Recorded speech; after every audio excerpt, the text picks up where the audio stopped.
یہ کوئی کھیل تماشا تو نہیں، یہ وقت کی ضرورت رہے ہیں۔ اللہ رب العزت کی ذات کو علم تھا کہ بہت سے اذہان ایسے ہیں جو صرف لفظوں سے اور احکامات سے قائل نہیں ہوں گے، اور یہ میرے رب کی شان ہے کہ جبرن کسی پہ کوئی شے مسلط نہیں کرتا، وہ لوگوں کے اذہان کو، تجسس کو، انکوائریز کو ٹیکل کرتا ہے۔ جناب موسیٰ علیہ السلام کا زمانہ ایرا آف میجک تھا، وہ لوگ کسی نان میجیکل ڈیمونسٹریٹو شے کو تو مانتے ہی نہیں تھے، وہ کسی شے کو علم نہیں سمجھتے تھے جب تک کہ وہ شے میجیکل نہیں ہوتی تھی، طلسماتی نہیں ہوتی تھی۔ تو اللہ رب العزت کی ذات نے جناب موسیٰ علیہ السلام کو جو معجزے عطا کیے، ان کی ڈیمنشن انہی سے ریلیٹڈ تھی۔ پھر جب مقابلہ ہوا ان جادوگروں کے ساتھ، جادوگروں نے اپنی رسیاں پھینکی، وہ سانپ بن گئی۔ موسیٰ علیہ السلام نے اپنا عصا پھینکا، اژدہا بن کے کھا گیا ان سب کو۔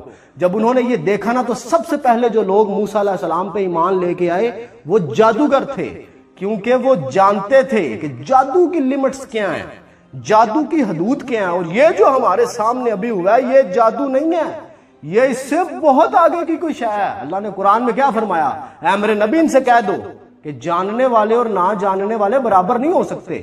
وہ جادوگر جانتے تھے جادو کے علم کو، اس کی حدود کو جانتے تھے، مان گئے، انہیں پتا تھا کہ یہ جادو نہیں ہوا، یہ اس سے بہت آگے کی کوئی چیز ہے۔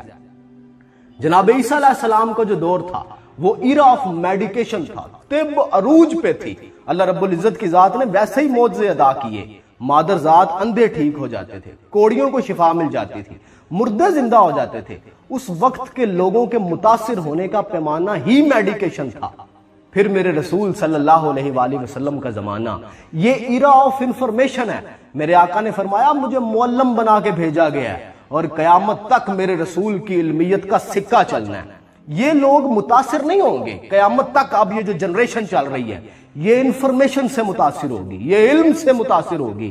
عرب کے ان لوگوں کو بھی بڑا گھمنڈ تھا، بڑا غرور تھا اپنی لینگویج کے اوپر، لنگوسٹکس کے وہ خود کو ماہر سمجھتے تھے، اس لیے تو باقی سب کو وہ کہتے تھے اجمی، اجمی کہتے ہیں گونگے کو۔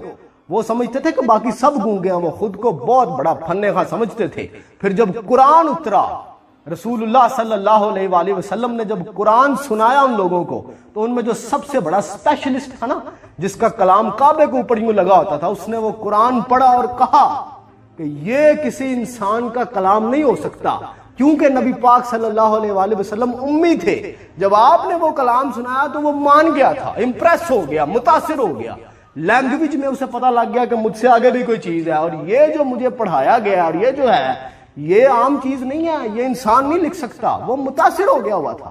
پھر قرآن حکیم کو عربی میں ہی کیوں نازل کیا گیا؟ اس کے ملٹیپل جواب ہے، لیکن ایک جواب اس کا یہ ہے سب سے فصیح زبان عربی ہے، اس لیے اللہ رب العزت کی ذات نے عربی کو چوز کیا۔ ایک جواب تو یہ بھی تھا کہ عربوں کے اوپر نازل کیا گیا، اور پھر یہ کہا کہ اسے عربی میں نازل کیا تاکہ تم سمجھ سکو۔ لیکن ایک اور نقطہ بتانے لگا ہوں، کچھ دن پہلے مجھے مالدیو سے کسی کا فون آیا ہوا تھا، میں نے انہیں بتایا کہ قرآن کیسے اتنی فصیح زبان ہے۔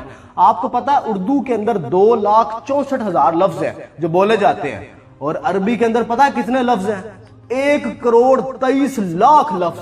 اس سے اندازہ لگا لے کہ عربی کتنی فصیح زبان ہے، اور اس لیے تو وہ باقی سب کو کہتے ہیں اجمی ہو تم لوگ گونگے ہو۔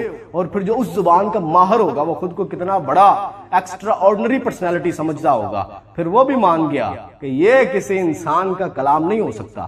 پھر ایز سچ معجزات کو کبھی تماشوں کی طرح نہیں دکھایا گیا کہ آؤ تمہیں حیران کر دوں، یہ وقت کی ضرورت رہے ہیں۔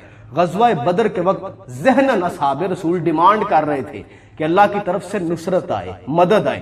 اسی طرح اگر آپ شق قمر والے واقعے پہ غور کریں، لوگوں کی ڈیمانڈ تھی کہ اگر آپ اللہ کے نبی ہیں تو چاند کے 2 ٹکڑے کریں۔ رسول اللہ نے تو نہیں کہا تھا کہ آؤ میں تمہیں چاند کے 2 ٹکڑے کر کے دکھاتا ہوں، لوگوں کی ڈیمانڈ تھی۔ پھر اگر آپ کھجور کے اس واقعے کو دیکھیں جو بغیر گٹھلی کے کھجور آپ کھاتے ہیں، کیا اللہ کے رسول نے کہا تھا آؤ ایک ایسی کھجور میں کھلاتا ہوں تمہیں جس میں گٹھلی نہیں ہوگی؟ لوگوں کی ڈیمانڈ تھی۔ تو جتنے بھی معجزات ہوئے ہیں یہ وقت کی ڈیمانڈ رہے ہیں، لوگوں کے اذہان کی ڈیمانڈ رہے ہیں، اور اللہ رب العزت کی ذات کی یہ شان ہے کہ وہ لوگوں کے ذہنوں کو ٹیکل کرتا ہے۔ پھر ایک اور چیز سمجھیے گا کہ معجزات ہوتے اللہ کے حکم سے ہی ہیں، لیکن وہ اتنا عالی ظرف ہے کہ اسے اپنے بندوں کے کریڈٹ میں ڈال دیتا ہے۔ آج بھی اللہ رب العزت کی ذات چاہے تو اپنے بندوں کے لیے کیا نہیں کر سکتا، وہ قادر مطلق ہے۔ فضائے بدر پیدا کر فرشتے تیری نصرت کو اتر سکتے ہیں گردوں سے کتار اندر کتار۔ اب بھی لوگ انبیاء کو معجزات کی بنیاد پر جج کر رہے ہوتے ہیں، ان کا سب سے بڑا ٹائٹل اللہ کا نبی ہونا ہے، اور آپ کے نزدیک معجزے اور کرامات بہت بڑی بڑی چیزیں ہوں گی۔ اللہ کے لیے تو یہ کچھ بھی نہیں ہے، یہ تو صرف ذہنوں کو تجسس کو ٹیکل کرنے کا ایک طریقہ تھا، وقت کی ضرورت تھی۔ اب چونکہ ہم رہتے ہیں ایرا آف انفارمیشن کے اندر، تو ہم صرف متاثر ہوتے ہیں انفارمیشن سے۔ ہم نے اتنا ڈیٹا اکٹھا کر لیا ٹیکنالوجی کی مدد سے، آپ میرا یقین کریں، آپ کے سامنے کوئی بندہ مردہ زندہ کر دے، آپ کے سامنے کوئی بندہ کسی اندھے کو ٹھیک کر دے، آپ اس سے متاثر نہیں ہوں گے۔ آپ ڈھونڈیں گے اس کے پیچھے چھپی ہوئی انفارمیشن کو کہ اس نے یہ سب کیا کیسے ہے، آپ اس کے پیچھے کی اس کوڈنگ کو ڈھونڈنے کی کوشش کریں گے کہ اس بندے نے یہ سب کر کیسے دیا ہے۔ ہم نے مارول اور ڈی سی کی اتنی فلمیں دیکھ لی ہوئی ہیں کہ ہمارے سامنے جینین اگر کوئی معجزہ اور کرامت ہو جائے تو ہم نے ان فلموں کا اتنا ڈیٹا اپنے دماغ میں گھسا لیا ہوگا ہے کہ ہم اس چیز سے متاثر نہیں ہوں گے، ہم اسے ڈی کوڈ کرنے کی کوشش کرنے لگ پڑیں گے۔ اس سب کے باوجود بھی اس امت کے اندر ایک حصہ لوگوں کا ایسا رہا ضرور ہے جو صرف الفاظ سے متاثر نہیں ہوتے تھے، انہیں بھی کچھ ایکسٹرا چاہیے تھا۔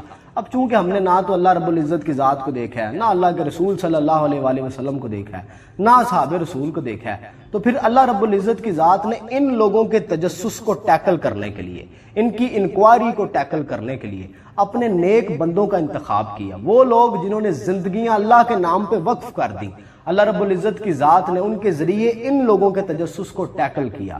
وہ لوگ جنہوں نے زندگیاں دنیا کے نام پہ وقف کی اور وہ لوگ جنہوں نے زندگیاں اللہ کے نام پہ وقف کی، یہ برابر نہیں ہو سکتے۔ بالکل اسی طرح وہ لوگ جو جانتے ہیں اور وہ لوگ جو نہیں جانتے وہ برابر نہیں ہو سکتے۔ تو کچھ تو اسپیشل ہوگا نا ان لوگوں کے اندر جنہوں نے پوری زندگیاں اللہ رب العزت کے نام پہ گزار دی ہیں۔ اب چونکہ ہم ایرا آف انفارمیشن کے اندر رہتے ہیں، ہم متاثر ہوتے ہیں علم سے، انفارمیشن سے، لیکن اب بھی کچھ لوگ ایسے موجود ہیں جو انفارمیشن اور علم سے زیادہ کچھ اور ڈیمانڈ کر رہے ہوتے ہیں، ان کی کیوریوسٹی ٹیکل نہیں کر پا رہی ہوتی انفارمیشن بھی۔ تو اگر آپ کو معجزات کی سمجھ نہیں آتی، آپ کو کرامات کی سمجھ نہیں آتی، تو اس میں آپ کے علم کی کمی ہے۔ میرا رب تو قادر ہے ہر چیز کے اوپر، آج بھی وہی کرتا ہے سب کچھ، لیکن کریڈٹ آج بھی وہ اپنے بندوں کو دے دیتا ہے۔